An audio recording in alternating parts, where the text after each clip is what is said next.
good. How you doing? How are things? Good. I like your background. That's very soothing. I could use that today.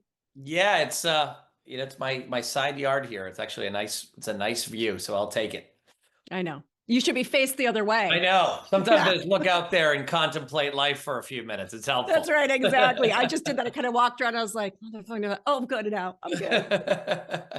How are things on your side? Yeah, they're fine. They're fine. Just networking with people that are wasting my time. And I got to get better at not doing that. So it's fine. Is it people that are reaching out to you looking for guidance and advice, but don't want to take you up on actual services, or what do you just? No. Okay. Yeah, I wish it were leads. No, it's more like networking to like cross refer. And I'm getting connected through other people and I'm breaking my rule, which is no phone calls until they answer 3 questions. And because I'm not sticking to that, to be honest, I'm getting people on the calls. They're like, oh my God. Like I just talked to a guy, he only works with businesses over 100 employees. I'm like, dude, not in my camp. Like, why am I here? And those 3 questions just qualifiers to see if they'd be a good fit for you, basically. Is that what you're asking? Yeah, because I think at this point in my life, I don't really want to network with people that can't cross refer. Like there are people out there, it's just getting to them. It's kind of like dating. Yeah. But I don't want to even meet for coffee until I know that, it's almost, Anyway. Not enough time in the day, it sounds like, right? To leverage you got to leverage your time wisely. And that makes sense. I like the fact of qualifying before you engage. That makes sense. Listen, to be fair, right? And this is obviously not what we're going to talk about. Because we handle so much around a business operations, then they just dump all their shit on us. And so we're not like, when you strictly are seen as, I only do X, recruiting, I only do CRO, it's people dequalify themselves. Like, oh, I don't want to talk to you. But when you do all things business operations to scale, we can talk about anything. They know that deep down. So they don't pre-qualify and say, well, I don't have people I would send to you. And so they explain their own business instead. So I'm sitting there like, I'm supposed to be networking for business and you're just dumping and their businesses are not big enough to work with us. Got it. Gotcha. Which would be ideal. Yeah. Because if they were dumping on us and they were in our sweet spot, then I'd be like, oh, great. Why don't you just hire us? Right. Yeah. Makes sense. Anyway, that's fine. Okay. So we're going to talk about, I was just rewriting my notes. Talent, processes around people. I wrote a note to, I'm just tell you what my notes are and you tell me if this works. Yeah, sure. So many managers and employers are hesitating on hiring because they think the hire is going to take forever to train up and be valuable. And I just know that is completely avoidable. And you can have somebody be valuable in the first 30 days. And then I also saw, of course, the talent pouring in from TD's layoffs and other places. And I'm thinking, I just had this viral reaction of, we need to stop with this hesitancy and just onboard people properly. And so then you made a comment like back to, what's the interview process look like? What's the onboarding process? What is the pre-onboarding? Nobody even thinks about that. Like you've made the offer, they accepted the offer. What do you do now before the first day they start? We have a whole thing around that. Because you and I both know if they onboard them properly and they're valuable property, the business could grow faster. Growing faster means then hiring more people and making more impact.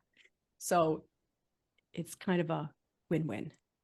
Yeah, I'm curious, Jen. So those people that are hesitant to hire because they think it's going to take so much time to train them up, are these people that have been in the space in a similar role that they don't think they can get up to speed faster? Is it people that are greener to the industry that have the right transferable skills that they're looking to hire? I guess just trying to understand, because I would think if they're hiring for a client service associate and they've already been in a client service associate role, while there might be different systems and slightly different processes, there's a lot of transferable skills and probably a fast learning curve there. But are you finding that firm owners don't think that's the case, sir? No, you're right. In some cases, they're hiring unexperienced people in the industry. Gotcha. And so that is the bigger concern. With the hires that are in the industry, there's a perception they'll be valuable sooner. Right. But the firm still says, well, we do things differently than others. Sure. Yep. Which is true, right? I think each firm operates a little bit differently. And I think absolutely there's a learning curve there. Yeah. And if you don't have any processes, How do you train them? You sit down with them, you talk it through. That takes up your time. So therefore the manager or the owner says, well, the reason I'm hiring is because I don't have capacity. Now you're asking me to sit down with this person and train them. Sure. Yeah. I don't, And do you think the main reason why a firm might hire an inexperienced person with not a background in the roles for cost effectiveness, is that the main driver and why they might do that? maybe cost effectiveness. I think deep down, it's also because they really don't know how to maximize or optimize the use of a person on the team. And so they don't want to make a bigger investment and have it fail. So it is about money, Sure. but it's more about their belief in their own ability to make that person valuable and useful on the team. And as I might say, pay for themselves. Gotcha. Got it. Yeah, that makes sense. It's weird. I mean, we've had a nice run here of momentum now with the markets and everything. I wonder if that could shift, right? But we've had like a nice run where people are coming to us and saying, you know, we really want somebody that has which there's two sides to this coin, because sometimes I think bad habits can be built, and you know, you can look at this different ways, as you know. But Yeah. I think what we've had is people that are coming to us typically through referrals or somebody that we've connected to in a different capacity that are saying, we want somebody that has X number of years experience in the role, that understands what it's like to work in a wealth management firm in this capacity. Well, we might have to train them and teach them on our systems and platform and client service model. That's a different story, but they should be able to pick up that pretty fast if they've been in the space. And we feel like they can get off to a fast start if we're giving them the right training and resources and background. I think where you're right, where we see, you know, where we hear the same thing is this capacity issue, where if it's a small firm and there's not a structured process to get somebody up to speed, then it can break down pretty fast. And that's where disaster could ensue, right? Right. For all parties involved, right? So. Right. And then when the disaster starts to be seen or felt, let's go with the felt first, right? Sure. That same person that was hired for a specific role and may want to see a path forward. Right. Out of that role, that same firm doesn't have a path. Sure. Because all they went into the hire is, this is the role, this is what we need to fill. It's like almost blinders on, right? And I think that's problematic unto itself. Even if the path is in 2 years, you have the potential to go to X. Not having that these days, I feel like, is just a death knell on productivity and energy. And that person, like, I'm going to give it my all so I can get to the next level. You know, when I remember coming into business and the adage was dress for the job you want, not the job you have.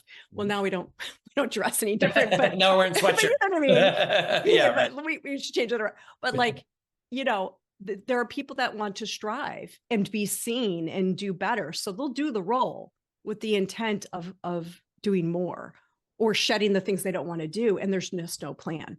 Yeah. One of the things we're saying, Jen, is if you have an example of somebody that's advanced from CSA to service advisor, call it, get that person involved in the interview process, or at least highlight that person's advancement, how they've grown, what they did to get there, what they're doing now, the new capacity that they're working in. I think you need to show them that path. And if there's not a path that has already been highlighted, at least explain what the path would look like with a timeline. And maybe that's everything from, you know, years or growth rate or added households or whatever the criteria is, but mapping that out is an important element to find the right person. That's something we're making sure that if you want to win that war on talent, you have to have that conversation in the interview process, I think. Yeah. So now let me turn it back on you. When you work with a bigger company, you expect them to form that as their interview or talking with the interviewee or when they onboard somebody. But what if it's a smaller company that has absolutely no capacity, has no experience ever doing this before? So now what do you say to that? Like, wing it? Yeah, that's the hard part, right? There's a little bit of making sure you can articulate the vision first, right? So first, what is the vision of the firm? How do you look to grow? What does it look like for a hire that's going to be taking part in that growth, and tell them the reason why you're hiring, right? So making sure you can articulate all that, right? And a lot of firms can't even do that, but if they can, right, it's a good point. I mean, I think there is What I see some firms do is if they're part of a larger broker dealer, independent broker dealer, maybe lean on teams that they're trying to emulate that have done it and try to borrow Mm-hmm. some best practices from them and ask Mm-hmm. them. But obviously, there's only so much time in the day for them to do that. That's what But I'm yeah, asking you because we've worked with businesses up to 100 employees. Okay. They don't have it. They don't have it. Mm. And then when you say to them, okay, you need to spend time, carve out time, I'm thinking, well, that's a bigger business in our Yeah. world. They should have they don't have the capacity, they don't have the skills. Now we all know things have changed and we now have AI, so we can throw something in that gosh darn hopper and Mhm. maybe spit something out we can edit. But the fact is, they don't even have it. Mm. So forget about the smaller businesses. So when they go to their peers also don't have it. So maybe also too, you are seeing more buttoned up, and we obviously attract those that need a little help. You know what I mean? I mean, Sure. it's who we work with, right? Yeah. But we tackle that all the time amongst everything else operationally. And I think the issue is it okay? So let me ask you this question. Our advice is, if you don't have it for the interview, don't fake it. Mm. When they're on board, though, why don't you let them build out what they think the path could be? And then bring it to you, manager or mentor or owner. And then you guys can work on it together. Do you think that's problematic advice, or do you think that? No, I mean, I think that's good advice. I mean, I think there's a lot of resources out there where a candidate could look to. I mean, everybody follows Kitsis, and I know he's outlined advancement in the career path and others, right? Mhm. So I think if there's a model that they could bring and share it and have an active discussion around their career path advancement, there's probably good buy-in. I think it's a matter of the firm being able to truly agree that it's a real viable path, right? Like Right, that's what I see right. sometimes too. And I think there can be some misrepresentation there where, or maybe Yeah. not even intentionally, but maybe if Mm-hmm. firm thinks you're going to grow that much more dramatically, not factoring in the on-ramp time, this, it's Mm-hmm. going to take time to get somebody up and running and fully efficient. And Mm-hmm. if they don't factor that into their timeline, it could lead to disappointment, right? I think even in our most Yeah. recent newsletter, we talked a little bit about, whether it's, delayed succession in some cases where, not to say that you're hiring someone to give them succession opportunity, but maybe that the reason why you're making a hire is because you think there's going to be an advisor that's going to retiring, another advisor is going to be Yeah. taking over, and this is going to be this reverberating effect of the organization that gets delayed years and years and years, which slows everything down, right? So that can be Right. part of the problem. I've seen that happen in a Mm-hmm. few different firms that we've worked with. And then I think also there's this expectation that things are going to dramatically change just because you made a new hire, because what everyone says, you add somebody new to the team, this is going to be this, amazing delta that you Miracle. feel from it. Right. And it doesn't Mm-hmm. happen that quickly, as we all know, Mm-hmm. in the vast majority of cases. Right. So yeah, so I do think it's good to get buy-in and have the Well, yeah, candidate. but you're right, though, buy in with disclosure of, listen, I'm not promising that what you come Right. up with, employee, is something I could commit to. It's almost like, if I may use Brene Brown a little, like a little vulnerability. I don't have this all figured out. Love to work with you on it. Want to entertain the idea. Would you mind taking a run at it and then bring it to me and we'll work on it together?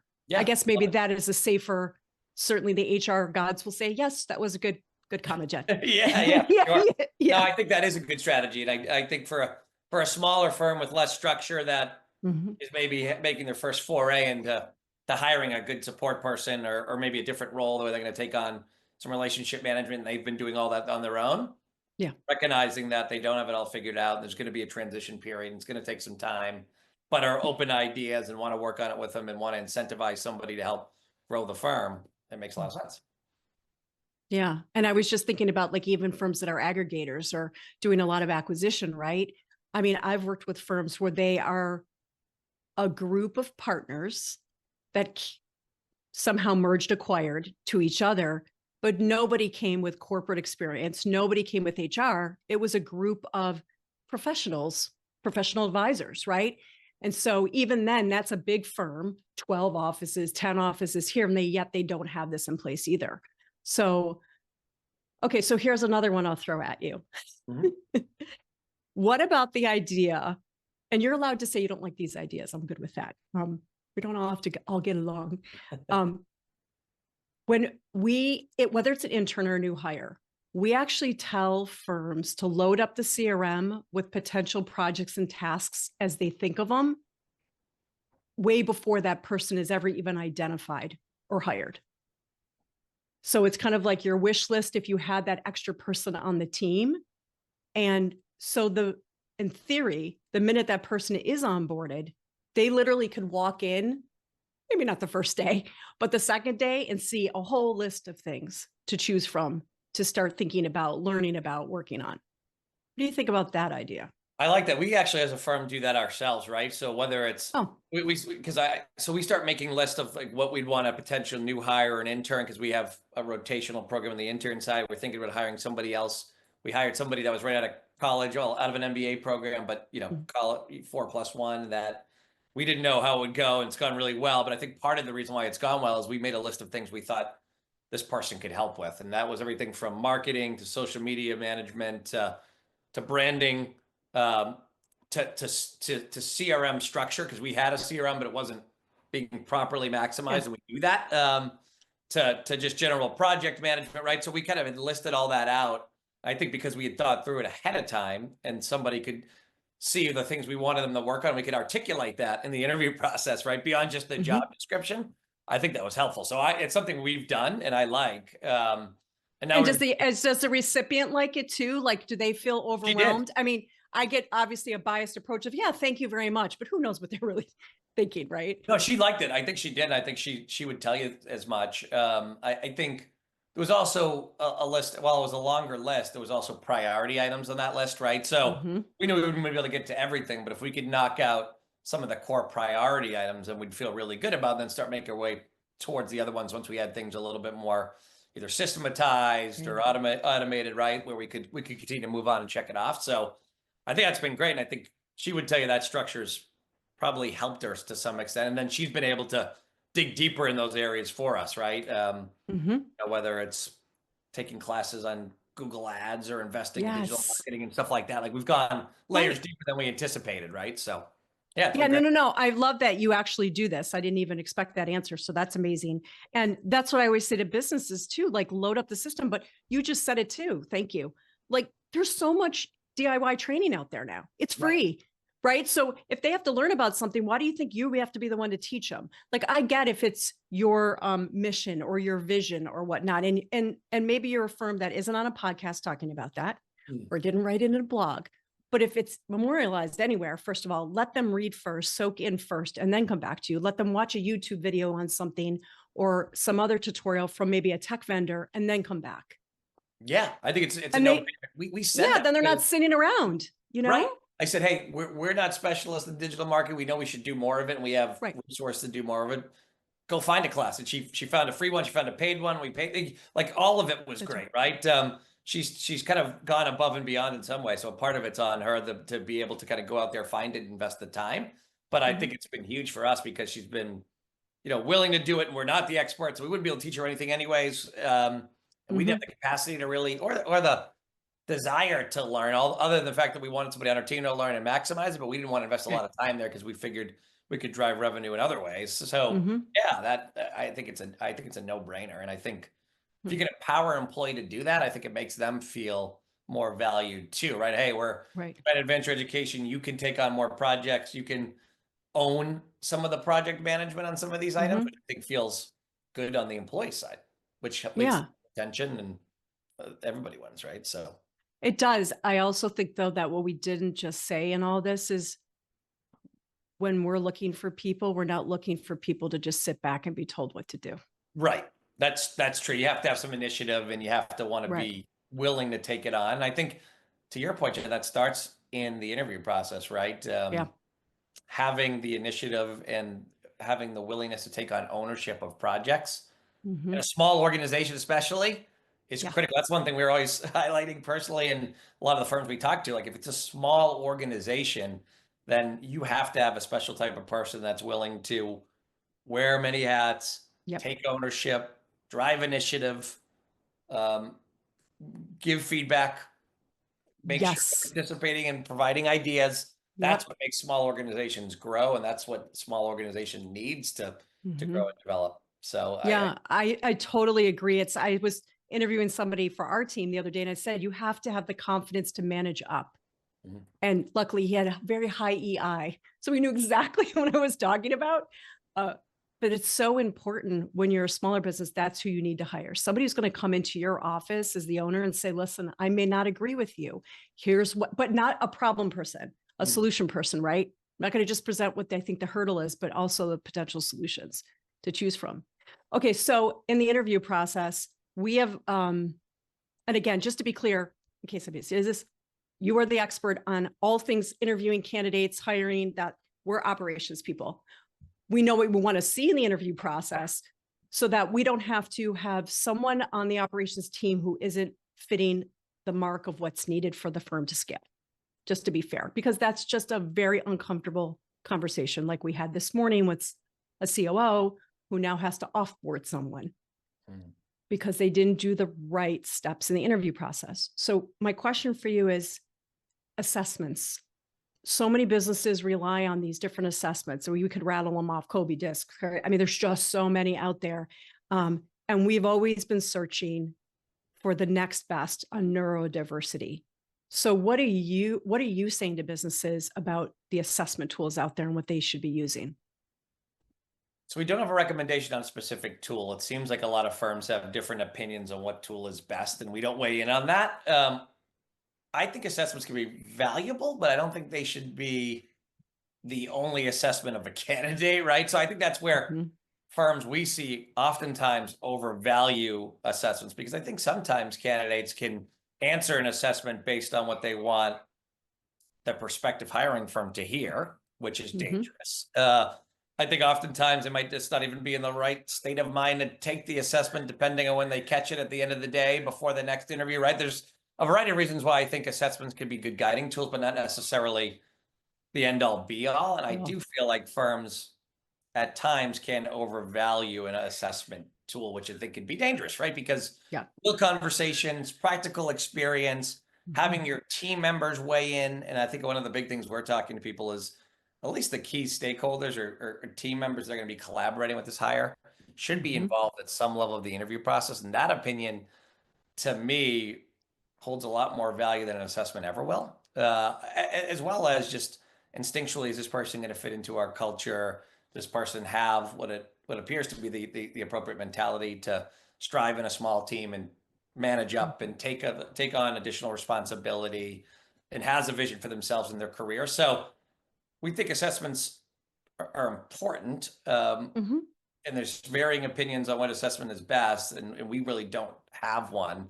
We just think that if that's a tool that's carrying too much weight in the interview process, it could be dangerous. Okay, so I'm going to ask you two follow-ups. Let me see if I can remember the second one. First is, I totally agree with you. Assessment is just one of the many tools and steps in the toolbox of the interview process. There is too much weight put on most of the time. I'll be bolder than you on that. I think it's because they don't have interviewing skills, or they don't trust hearing the nonverbal in the answers and picking through that and going to the next question. So that's one piece. The second I'll bring up in a minute.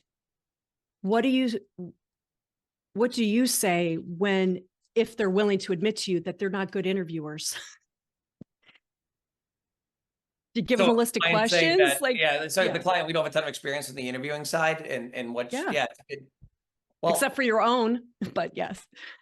Yeah, I think number one is not asking just the standard interview questions and digging deeper. I think is a big element. I feel like a lot of firms are asking surface level questions and not enough open-ended questions, getting to the root cause of what's really prompting the change. What does somebody really want in their career for the long term?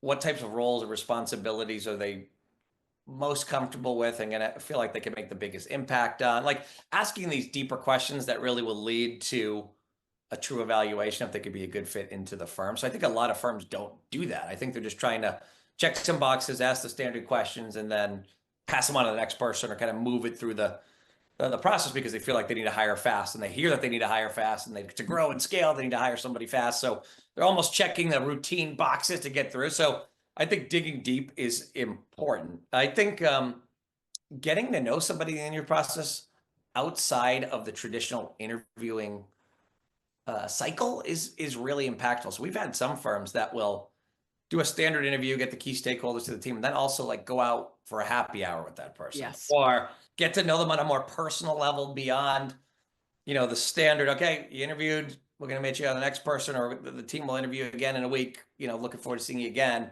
But having a little bit more of a unique interview process where they're getting to know the team on a personal level, not really talking about work, but just seeing if there's a culture fit and a good team fit can be really impactful. So I suggest people could, spend the time to do that, which isn't easy because you have to coordinate. It's time out of the office, time away from family. But if it can allow you to select the right person long term that is going to mix in well with your organization, it could be very, very valuable time spent. So those are a couple things at the top of the head, Jen, that I think could be really helpful. And then I think it's just also, what about the idea of when you invite out the person you're interviewing, having them bring a significant other? We've had people do that. We've had people. Have you? Okay. Yeah, we have. That's what I would always. Yeah, we've had people say, hey, they're at the final interview process, and we know your significant other or spouse is going to be a stakeholder in this decision, as they should be.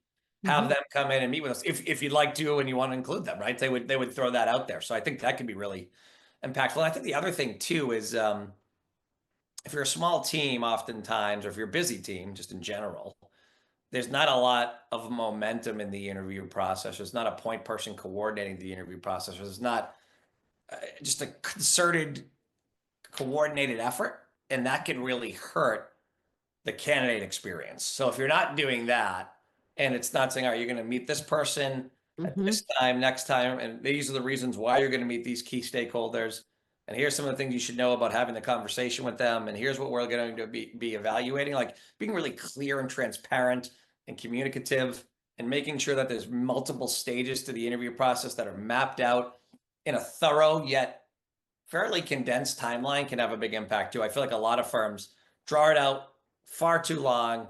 Yes. Lose the communication effectiveness, stop communicating next steps. It goes on for months. And then all of a sudden they've lost the candidate's attention. He's probably considering other options as it is, and they lose out on good people. So thoroughness and speed and coordinate efforts can make a real impact in interviewing too, in my opinion. Yeah. I would concur with you. And also too, we even say like, if it's a 30-day or longer at this point with good talent. Now things have shifted. What prompted this was we saw a huge layoff of experienced talent in the industry. So that means they're probably looking for new jobs. That being said, you can't take that for granted, because through all that, who might have experience, that doesn't mean they're all a match for whatever you're looking for. So yeah, if you don't look like you have your act together, which of course comes back to process. Now I'm a process junkie. We all know this, right? But like, if you don't have your list of what to do, what's next, and be able to articulate it, it's kind of like working with a potential client in the advisory space. If you can't tell them what the next step is, that doesn't bode any confidence. And I think with talent, you have to show confidence and organization, because they're going to assume if you're not confident and you're not organized, that's not going to be a good work environment for them either. No doubt about it. And not to mention the experienced talent that you mentioned that does pour into the market at times. Everybody's alerted to it as soon as it hits the wire. People are jumping over it, right? And they're speaking to 15 different firms. So if you're not standing out and differentiating yourselves and have a height process, and the other firm does, you're going to lose 95% of the time, right? I just think that's, so I think it's a good point too. I mean, not to pitch, I make no money from this, but like, we have basically told firms, I don't care how small you are, like grab a Bamboo or whatever, these Gusto, whatever the system is, pay lots, grab the job posting module and put that first on your list of using. So at least you look like you have a modern system for accepting and applicants and resumes. This idea of like emailing in a PDF and then it fuddling around and not getting a response. And I mean, they're just done. They're absolutely done. Right. And yeah, there was just a post about it from Harvard Business Review yesterday. And people, actually CNBC did a huge post yesterday about how many fake job posters there are. Saw that. Right.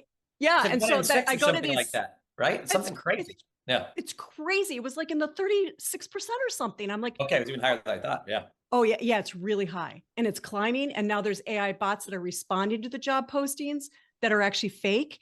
And so this whole discussion was, and a lot of people were posting, serves you right, companies. You haven't had your act together for years. You ask us to apply. You don't thank us when we apply. You never respond.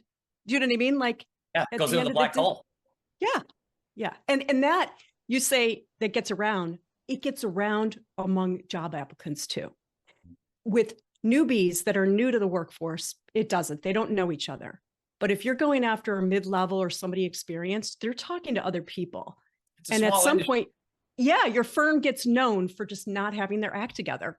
So, Yeah, yeah. so true. I think the wealth management space is such a small industry, even though it's Oh, not in size alone, but I mean, it feels like it is travels very fast internally from wealth management firm to firm. like fire. Yeah. All right, here's my second question for you. So I also agree that the team that would be working and collaborating with the new hire should be part of the process.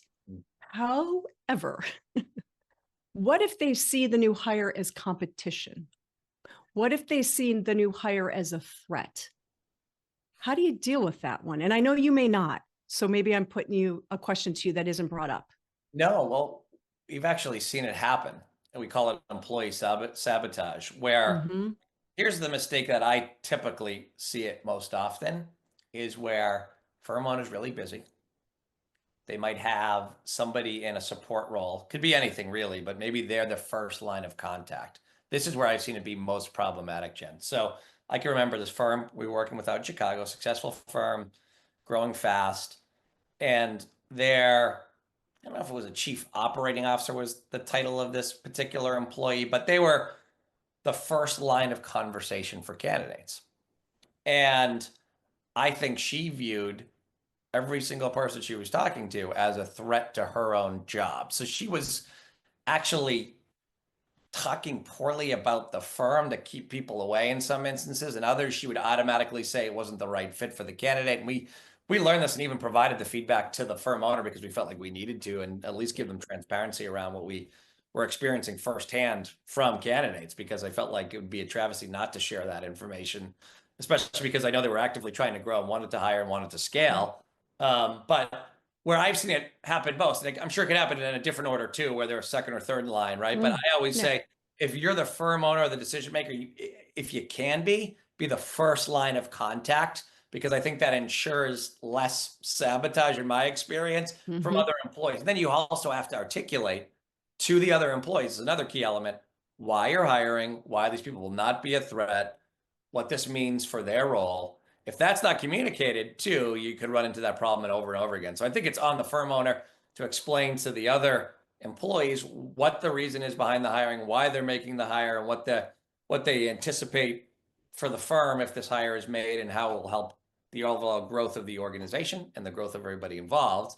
And then secondly, I think if the firm owner or the decision maker could be the first line of contact, I think it's better. That's been my experience. And Yeah. I know it's not always possible, but it's Right. ideal, in my opinion. No, it does make sense. And I know this is going to sound not very personal, but if you can't, at least do a short video that could go to the candidate before they do the first interview, something from the founder that's personalized. I mean, if time is just not there, or, Which it can be, because right? The bigger the firm, the harder that's going to be. I totally get that's that. right. But yeah, But I that's a agree great with idea. you, is it's setting the table properly for it. And this goes into what we see a lot of is lack of role clarity. The reason for the sabotage is that person that's is the first line of contact doesn't even really know not only what their roles, because most people wear more than one hat, Yep. but also to where they're headed. So now I feel like I'm back full circle to the beginning when we were talking about career pathing, right? This idea that if they don't know where they're seen to be valuable to the business, what their roles or hats are, and where they're headed, I could see that going pretty dark in the interview process, that person doesn't represent the business properly. Absolutely. But then what if you don't have the time to do all that? Okay, so I'm going to throw another HR question. Even though I know you don't do this, but it plays into recruiting and onboarding and having success stories. When a business reaches out, they want to recruit, they want to bring on someone, and you get a sense that they don't have clarity around roles and responsibilities, do you send them back to the drawing board? Do you say, okay, while we're doing this, you've got to get that down? Like, how do you address that?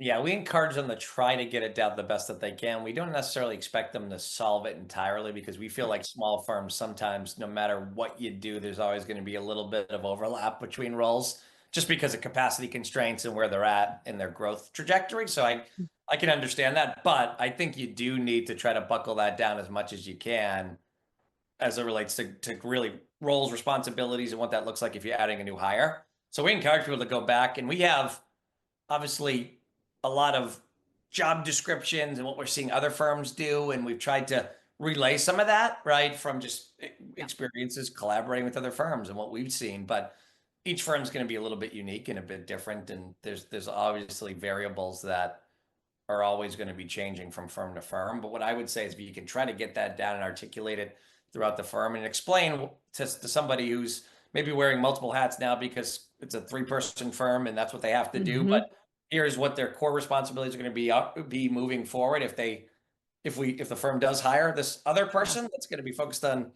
call it, purely more operational elements, then that's a good conversation worth having. And I think that helps with the interview process. I think that helps provide role clarity to the current employee. I think that gets buy-in for making the next hire. I think it solves a lot of problems, right? So I strongly encourage people to do that. Does every firm that we talk to take the time and be willing to do it? No, but should they, or at least want to make an effort, at least an attempt to try to accomplish some of that, even though it might not necessarily get implemented overnight? Yes, right. Like I think that's a really valuable exercise. It's going to serve their firm well long term and allow them to grow and scale in the way they envision. Yeah, and you know what? I don't have an example because I made them paperless, but your newsletter, that you send out is just incredibly valuable. And I just had this thought, right? When someone has a resource like that, they can take, you're right, because you do get those job roles and responsibilities. They could literally take that, throw that onto a map. I call it a chart map, doesn't matter, along with all the other roles, and at least hand that to the team and say, and this is what we do, but we usually give them almost an empty slate, to be honest, like blank. Everybody fill in all the major responsibilities you do, and they do it all in one chart. But they could take what you have to really accelerate forward, throw all that on a chart, have everybody grab the pieces that they actually do. And now you just have the start of like real team alignment. And that, when we do it so that we do a shed column and then we do an automate column. So we start and a new hire. So we start to think about what, as you guys are all dumping this down, everybody starts to give the heavy moan, like, oh my gosh, you really do a lot, or, oh my God, I'm doing a lot. Right. Yeah. And so when we do that, we give them the right to advocate for what they don't want to do by shedding it. And then we figure out, does it go to a new hire? I love your exercise. We actually, I went through your exercise at the FPA meeting. You did it with a big chart. That was the authority chart though. That's the one where, that's right.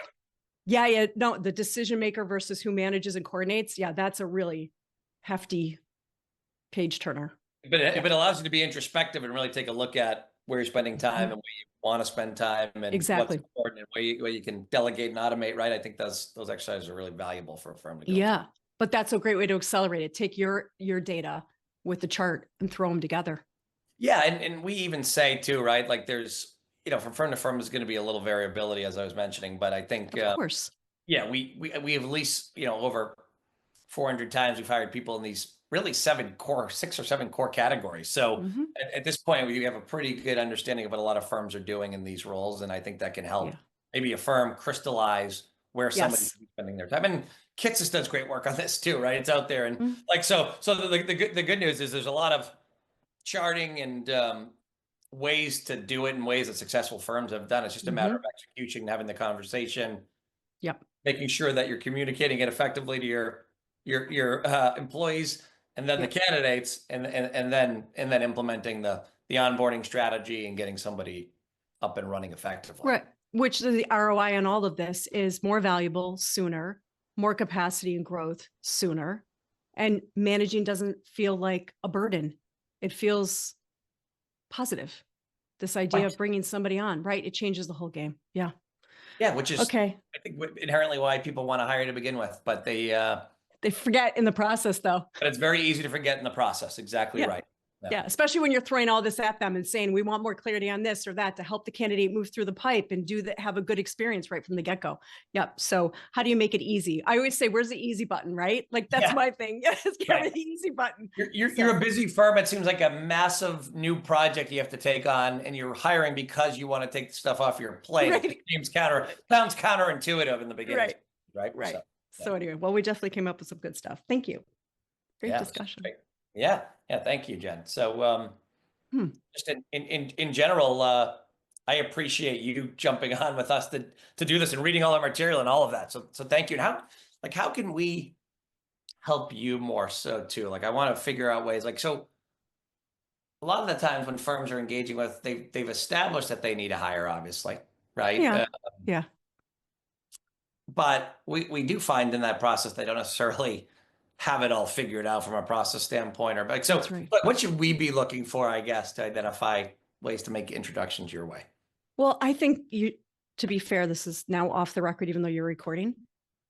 I think that if you see them going slower on the hiring process and you know why, it's probably something that falls in our camp to accelerate them through. Like we just worked with a firm and I wish they used you, but anyway, maybe not now that I know more about them, where they did not have clarity around roles and responsibilities. They had some turnover and they knew it. So they only hired us for that portion. Now, our hope was to keep going because they didn't have processes and they weren't using systems, and I could go on and on, right? But they would be a much better client of yours with clarity, knowing exactly what they wanted and the path. So I would just say, like everyone else uses us, if they're dragging on using you, it's probably because they don't have that put together. And you saw that one chart, but we do 2 others. We could honestly pour your stuff into ours and just jump them through in less than 30 days. Gotcha. I know that sounds crazy, but that's how fast it can go. And that's why I was curious about your opinion about collaboration and having the team work on it. Cause I just don't want the owners just doing this alone anymore. It just doesn't work.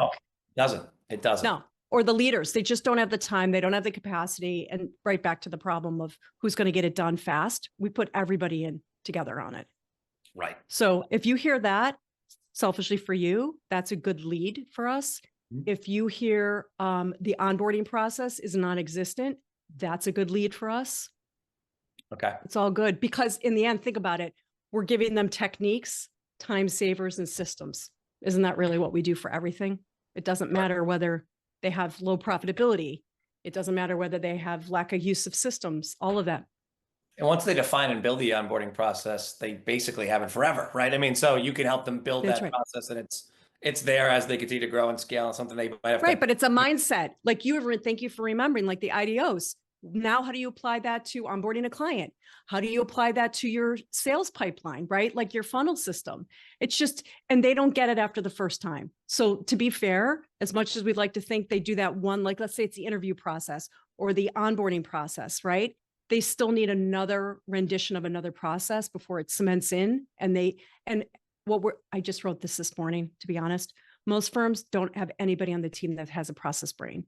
That's why I was asking you about the assessment, because we've been struggling to find an assessment with neurodiversity. Can a person actually think in terms of constellation, like all the moving parts and how things have to be kind of spun together? We're not finding it on the companies that are stagnating. They don't have anyone, not even the owners. Wow. And it's going to be a problem. They're not going to grow. Sure. Yeah. What do you do there? So do you have to go out and find that person?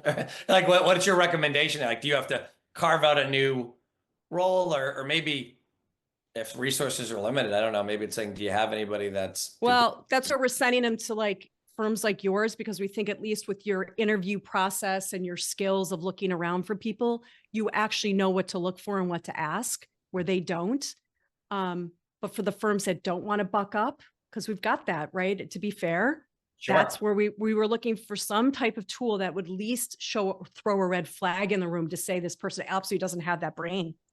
And we've gone through 4 different tools that are like a composite of like 3 different. We don't use disc and code. That's nothing. Like these are more intense. Yeah, that's what we do. And we're honest with the owners, and we'll say, we have to do this with a firm in Maryland. Nobody has a skill. I'm sorry. We have to say it to the owners too. Yeah. That's what's holding you back. And we know with that comes, well, then what do we do with our head of operations? Right. Well, could you keep the head of I mean, I guess it all comes to resources, but could you keep the head of operations and really hire a true practice director or COO, right? Like, could you? You could if they have the money, but Right. sometimes the reason to come us for scalability is so that they can then grow because they don't have the capacity to spend time on growth until Yeah. I mean, listen, we have to solve it all in the same engagement. That's the challenge, right? I know. Which is why they're like, why are you going so fast? I'm like, because if I don't, somebody's leaving the team you didn't want to leave, or your numbers are not going to look good in a year. Mhm. And then you're going to wonder why you even hired us. But more importantly, you're going to think you're going to have consultant fatigue. Right. Right. Yeah. Yeah. No, yeah. That's a good point, right? I mean, I think at the end of the day, you want to identify, You want to create keep a them open. solution. Yeah. It makes perfect sense. Keep Yeah. them open for the next need. So anyway, back to your question. I just think if you see them stagnating on something, or you don't think they have their ducks in line, or obviously a firm that comes to you with high turnover. Yep. Yeah. Yep. Okay. That's good. That's good. It's good to know. Those are probably easier for you to see. Yeah. I'm thinking of a takeaway. If you do edit this and use it in clips, Mhm. I really think one of the samples of your newsletters and our blank roles or responsibilities chart, we're giving it away for free. We don't care. You want to patch those two together into your system so that people have something to download, but now they're in your subscriber base. I'll give you a piece to use. Awesome. Yeah, that'd be great. Maybe I can, yeah, if you have that piece, that'd be great. Maybe I could figure a way to do that. I know I don't have the tech savvy to do it, but I think I could find somebody on our team or outsourcing that to make that happen. That'd be great. Yeah, if you do have, I know you send us that great printed newsletter, but is that a subscribe thing? Like, can people subscribe to get that, or you're picking and choosing, right? Who gets that? So we were doing paid subscribers that we, at the end of the year, Jen, we stopped, we discontinued because it was a fair amount of work, right? I mean, Yeah. as you all know, right? You're doing stuff like that all the time. And then we had some subscribers, but we weren't marketing it well enough. And I think to get somebody to pay for a newsletter, right, is not easy either, right? So we've got to condense to kind of our once a month briefer newsletter. I think we'll always, we're thinking about doing like a quarterly thing or an annual thematic at the very least. But after doing it for like a couple of years, a year and a half, we stopped doing it. Yeah, but the one I get, the monthly, I think it's monthly, the printed one, is that something any Joe Smith off the street could subscribe and receive for free? Yeah, I didn't think it was. No, so it wasn't, and that's when we stopped. So right now we're just doing like a monthly email newsletter that's a few pages. We kind of we truncated it down, and we're doing, but we have all those saved, right? So I guess the point, we're we're not getting any revenue on them now. If somebody wanted those and wanted to get access to them and just kind of look at the series and that opened the door for us, then by all means we get it to anybody that needs it, right? So I'd be happy. Okay. No, I want it to work for you. So none of that stuff that I received is in blogs. It's not in the school. Well, that's what we're going to do next. So we're going to kind of take all the content from that, trim it down, and use it in different places. So the one good thing that came out of it, we didn't get the amount of subscribers we wanted. Like now we can just cut this down, pare it down, use it for social marketing. Like, so that's our next project. That's what we're trying to do now. Yeah. Okay. All right. Well, I just want to make sure, because if you don't have people subscribing, then what's the point of me giving you something to drag them in with? But I'll give it to you. You guys can figure out what to do with it. Yeah, that'd be great. I mean, I think there's probably ways to kind of co-brand and co-market. We'll put some thought. We want to market differently this year. And I feel like at the very least, we spent a year plus creating content that we have now. Now it's just how we strategically use it. So are you kidding me? You'll know. I mean, obviously you're going to have somebody, my SEO person, they're all over it. They're doing 4 blog posts a month. And they're putting in like all the keywords. Yeah, we'll see what happens. And Jen, is this all stuff from you created previously that they're kind of paring down and they're doing that all for you? Because that's what we need. We just don't have the capacity to figure that out, right? Like I think we could. I didn't either. So my IT firm, who then got bought by a marketing firm. Don't even ask how this stuff goes. And so now, if you look at his website, it's all marketing and SEO. So he's like, dude, for $300 a month, we can do 4 posts a month. We'll redo them. Let's figure out your keywords, whatever. And I'm like, great. But I just got off a call right before you, and the guy is like a wizard at SEO, and he's like, yeah, Google's going to change their algorithm. I'm like, what? Like I spent all this money, but I don't know. Anyway, that's what we're doing. I don't know how good it's going to happen. Not good. So maybe I'll ping you in 2 months and let you know if it's happening. Okay. But Yeah, that'd be yeah, great. but that's what they're doing. All the same content redone. And because we never Nice. did SEO before 2 months We ago. just started doing it ourselves. We just start like it was all It's really just money, yeah. money. I know. Hey Jen, did you ever before I let you go, did you ever do anything Yeah. in school? I know we talked about that last time you were talking to Cell about doing something. Did you Yeah. ever? So, okay. So basically I went back to the cell and I got my big boy pants on and I said, hey, listen, I'm obviously an ops geek, whatever. Like, can we put our stuff in here? He's like, I already have an ops person in school. And I'm like, you got to be kidding me.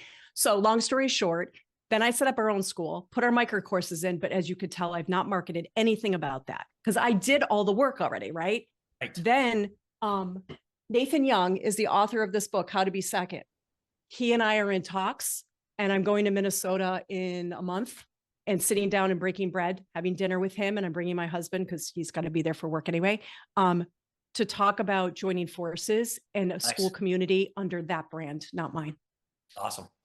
So then they could run it, manage it, and all your stuff is there. That'd be best of both worlds. Yeah, except he wants me to run it, like be ahead of it. And I'm like, okay, then we got to talk partnerships. So I have no idea what that looks like. So I had to hire a lawyer. I mean, it is, of course, I can't do anything simple, but that's exciting. Good for you. It is. But I think the issue with the school is it's going to be, to be fair, if I were just putting my content in and doing masterminds, I would be like Sean Kapusky. And I didn't want to, I'm too soft. I don't want to compete with anybody. He's done great. I love what he's done. He did it because I never wanted to do that. Stupid me. I think the thing about school is that you have to have outside contributors and you have to nurture them. And so it's a whole nother business. And I just couldn't, every intern I've had has not been capable of running that. Yeah. And I didn't want to hire full timer because they just don't think it makes enough money. I think, so the thought with H2B2 will be masterminds, content, micro courses, a quarterly call with like a big name speaker. It's going to be a lot. Nice. Yeah. So a lot of value there for somebody to want to subscribe and take part. And but a big coordinated effort too, right? Right. Exactly. So why, let me ask you with David, and I know you got to go. DeSella doesn't have anybody I don't think he has anybody in recruitment. So what about the idea of getting into other schools? Yeah, my partner knows him well. We started kind of building our own channel. So they've known each other for a long time. And like he contributes and writes some things on his exchange channel. I think what we're thinking is, can we start building a school for like that 5-year and under wealth management professional, like the aspiring one? It really targets them, right? So everything from the financial planning major to the career changer to get into wealth management to the 5-year and in kind of client service operations person. Yeah. So we're starting to try to build towards that because we feel like it's an underserved market. It can build a nice pool for us for the long term. So that's kind of, I don't know if we talked about this. I feel like you're reading my mind because months ago I was talking to somebody maybe, and I said, the paraplanner and associate is nobody has any groups for them, no support, no learning. FPA tried something with the residency program. That's a one-time deal. That's not a supportive community. It's your next gen of owners. Right. And I know Hannah Moore is doing some stuff with the externship and all that. And I actually talked to her a little bit about that not too long ago, but that's like an 8-week program and they're off, right? So it's like, So I just, and why couldn't she just come in and put that in yours and do an affiliate split? You know what I mean? Like the system's there. I'm talking to her again. I'm interested to see if there's ways, because I feel like there could be some synergy there. And I just feel like that market is underserved. So we're trying to build towards that, and we start to build some content. But as you know, it's a slow burn. You have to market the hell out of it. Getting people to sign up is a pain in the ass. I mean, isn't it a B? It's a B. I don't. Do you have an intern working on the school, or is it you? And like, who's doing the work? It's the girl I was talking to that we hired, our marketing person, and also does some recruiting. Like she's been owning it. But we also ask her to do like 4 other things, like core things. So it's like she still like, you know what I mean? It's the challenge, right? I know. Talk about role clarity. We have our own problems, right? But I just interviewed somebody. I'm talking to you, and I'm like, Dan, you better not know what I just did 3 days ago. But it's just not. It's not like a top priority of ours yet. I know, but we know we have to slowly build. So I wrestle. I think the point is, it's a scalable, less work business once it gets going. But to get it going is the issue, right? Because you and I, we're in the project business. We don't have these long-term retainers and stickiness. Right. So what do you do? And honestly, the other one I'm going to just throw in your camp is the chief of staff. Nobody is using that term anywhere. I just did that trifecta article. I'm going to rebring that out every freaking month now. I'm just sick of it because everybody is ignoring the fact that there's somebody there that needs to manage the people. And so you can add that to your school idea, and I will more than happily come in on your school because I'm not doing mine anymore, just to be fair. But I won't go into DeSella's because he's got a guy there that's like, whatever, direct. Yeah. Gotcha. No, that'd be great. Yeah. I'll tell you more as we build on. I'll keep you in the loop there. And if there's ways to. Yeah, just tell the intern or whatever. Yeah. And if I have to sign NDAs and life my life away, my right leg, I'll do it for you guys. But no, because honestly, if we don't help the next generation of all these people, we're going to be back to the wirehouse model, and not the wirehouses, but these big aggregators and nobody else. And I'm not a big fan. I'm a big fan of the small mid business. So yeah, no, me too. That's what we're working with most. So we really appreciate that channel.